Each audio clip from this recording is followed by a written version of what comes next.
السلام علیکم رحمۃ اللہ وبرکاتہ۔ اتقا الرحمن، جہنم سے چھوٹنے والا آخری جنتی۔ اتقا الرحمن یعنی ایک رعایتی پاس ہے، کنسیشن پاس۔ حدیث میں آیا ہے کہ جب جہنمی کافر مسلمان گناہ گاروں کو طعنہ دیں گے تو اللہ تعالیٰ جبریل علیہ السلام کو بلائیں گے اور فرمائیں گے کہ اے جبریل، آج ہمارے ماننے والوں کو طعنہ دیا جا رہا ہے کہ ان کے ساتھ بھی وہی سلوک ہو رہا ہے جو نہ ماننے والوں کے ساتھ ہو رہا ہے۔ جاؤ ذرا جہنم کے حالت معلوم کر کے آؤ۔ چنانچہ جبریل علیہ السلام جہنم میں جائیں گے۔ جہنم کے دروازے پر اس کے داروغہ مالک کھڑے ہوں گے۔ وہ دروازہ کھول کر حضرت جبریل علیہ السلام کو اندر داخل کریں گے۔ جب گناہ گار مسلمان ان کو دیکھیں گے تو وہ فرشتوں سے پوچھیں گے کہ یہ کون ہے؟ اس وقت ان کو بتایا جائے گا کہ یہ وہی فرشتہ ہے جو تمہارے نبی علیہ السلام کے پاس سے وحی لے کر جاتے تھے۔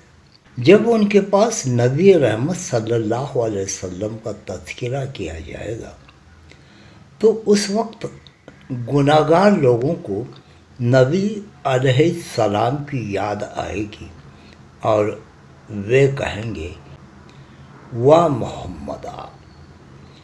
جہنمی لوگ اس الفاظ میں جبریل علیہ السلام کو رو کر کہیں گے کہ اے جبریل، نبی علیہ السلام کے پاس اللہ کا پیغام لے کر آتے تھے، آج ہم گناہ گاروں کا پیغام بھی ہمارے سردار صلی اللہ علیہ وسلم کو پہنچا دینا کہ آقا آپ تو ہمیں بھول ہی گئے ہیں، ہم جہنم کی آگ میں جل رہے ہیں اور آپ صلی اللہ علیہ وسلم جنت کے اندر ہیں۔ جبریل علیہ السلام ان کے ساتھ وعدہ کریں گے کہ میں آپ کا پیغام اللہ تعالیٰ کے محبوب صلی اللہ علیہ وسلم کو ضرور پہنچاؤں گا۔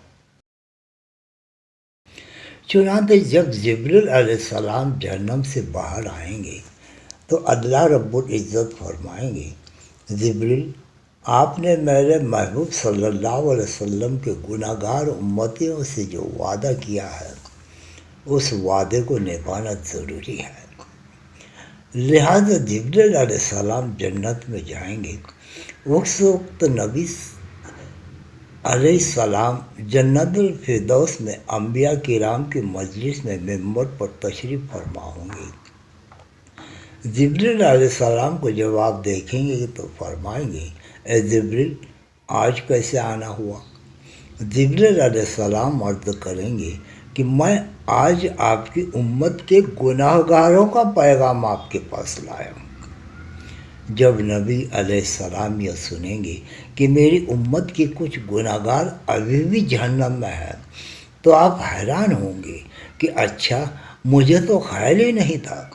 چنانچہ نبی علیہ السلام اس وقت اللہ رب العزت کی حضور سجدہ فرمائیں گے اور اللہ رب العزت کے سامنے کہیں گے کہ اے پروردگار، میری امت کے گناہ گاروں کو معاف فرما دیجیے۔ اللہ تعالیٰ ان کو شفاعت کبریٰ کی اجازت فرمائیں گے کہ اے میرے محبوب، آپ جس کے بارے میں چاہے شفاعت فرمائیے، ہم اس کو جہنم سے نکال دیں گے۔ شفاعت کبریٰ کی یہ خوشخبری سن کر نبی علیہ السلام جہنم کی طرف چلیں گے۔ اس وقت جبریل علیہ السلام ایک اعلان کر دیں گے کہ اے جنتیوں، نبی علیہ السلام جہنمیوں کی شفاعت کے لیے جا رہے ہیں، تم بھی ساتھ چلو۔ چنانچہ اس دولہے کے ساتھ شفاعت کرنے کے لیے ایک بارات چلے گی۔ نبی علیہ السلام شفاعت فرمائیں گے، دوسرے انبیاء کرام بھی شفاعت فرمائیں گے، سارے جنتی شفاعت فرمائیں گے، یہاں تک کہ اگر دنیا میں کسی مومن کو ایک پیالہ پانی پلایا ہوگا تو اللہ تعالیٰ اس کے عمل کی برکت سے اس کو بھی جہنم سے نکال لیں گے۔ جب سب لوگ شفاعت کر چکے ہوں گے تو اللہ تعالیٰ فرمائیں گے کہ اے میرے پیارے محبوب، میں نے آپ سے وعدہ کیا تھا کہ میں آپ کی امت کے 3 لپ بھر کر جہنم سے نکالوں گا، لہذا اللہ رب العزت اپنی قدرت کے دونوں ہاتھوں سے جہنم میں 3 لپ بھر کر نکالیں گے، یعنی جیسے آدمی دونوں ہاتھوں سے آٹا نکال لیتا ہے، اس لپ میں اس امت کے کھربوں لوگ ہوں گے جن کو اللہ تعالیٰ اپنے رحمت سے جہنم سے نکال دیں گے۔ ان کے جسم جل جل کر کوئلہ ہو چکے ہوں گے۔ اللہ تعالیٰ کی طرف سے حکم ہوگا کہ ان کو نہر حیات سے غسل دیا جائے گا۔ چنانچہ جب ان کو غسل دیا جائے گا تو ان کے جسم ٹھیک ہو جائیں گے، لیکن ان کے ماتھے پر اتقا اور رحمان نام لکھ دیا جائے گا، جس کا مطلب یہ ہوگا کہ رحمان کے اپنی رحمت سے ان کی بخشش کر دی ہے۔ اس کے بعد ان کو جنت میں بھیج دیا جائے گا۔ اب نبی علیہ السلام کی امت کا کوئی گناہ گار بھی پیچھے نہیں رہے گا، سب کو بخش دیا جائے گا۔ حدیث پاک کا مفہوم ہے کہ جب یہ لوگ جنت میں زندگی گزارنے لگیں گے تو وہ جنتی جو پہلے سے جنت میں ہوں گے جب ان کو دیکھیں گے تو مذاق کیا کریں گے اور کہیں گے کہ دیکھو، ہم پر تو اللہ تعالیٰ کی رحمت ہو گئی اور اس نے ہمارے عملوں کو قبول فرما لیا، لیکن آپ لوگ تو رعایتی پاس ہیں، آپ کے ماتھے پر اتقا اور رحمان کا نام لکھا ہوا ہے۔ ان جنتیوں کے ساتھ جنتی اس طرح مذاق کریں گے جنتیوں کے ماتھوں پر اتقا اور رحمان لکھا ہوگا، ان کو یہ بات محسوس ہوگی، لہٰذا ایک بار وہ سب جنتی اللہ رب العزت کی حضور دعا کریں گے کہ اے اللہ، آپ نے ہمیں جہنم سے نجات تو دے دی، لیکن ماتھے پر ایک مہر بھی لگا دی، جس کی وجہ سے سب پہچان رہے ہیں کہ ہم خود اس قابل نہیں تھے بلکہ رعایتی پاس ہو کر آئے ہیں۔ اے اللہ، ہمیں اس سے بچا لیجیے۔ اللہ تعالیٰ ان کی اس فریاد کو قبول کریں گے اور فرمائیں گے کہ ہم نے خود یہ مہر لگائی تھی تاکہ تمہارے اپنے دل میں یہ کیفیت پیدا ہو اور تم ہم سے مانگو اور ہم تمہیں عطا کر دیں۔ چنانچہ ان کی فریاد پر اللہ رب العزت کے ماتھوں پر سے اتقا اور رحمان کی اس مہر کو بھی ہٹا دیں گے۔ کاش کہ ہم بھی ان رعایتی پاس لوگوں میں قیامت کے دن شمار ہو جائیں۔ اپنے عمل تو اس قابل نہیں ہیں، مگر اللہ رب العزت کے محبوب صلی اللہ علیہ وسلم کی شفاعت نصیب ہو جائے، دوسرے انبیاء کرام شفاعت، اللہ کے نیک بندوں کی شفاعت نصیب ہو جائے۔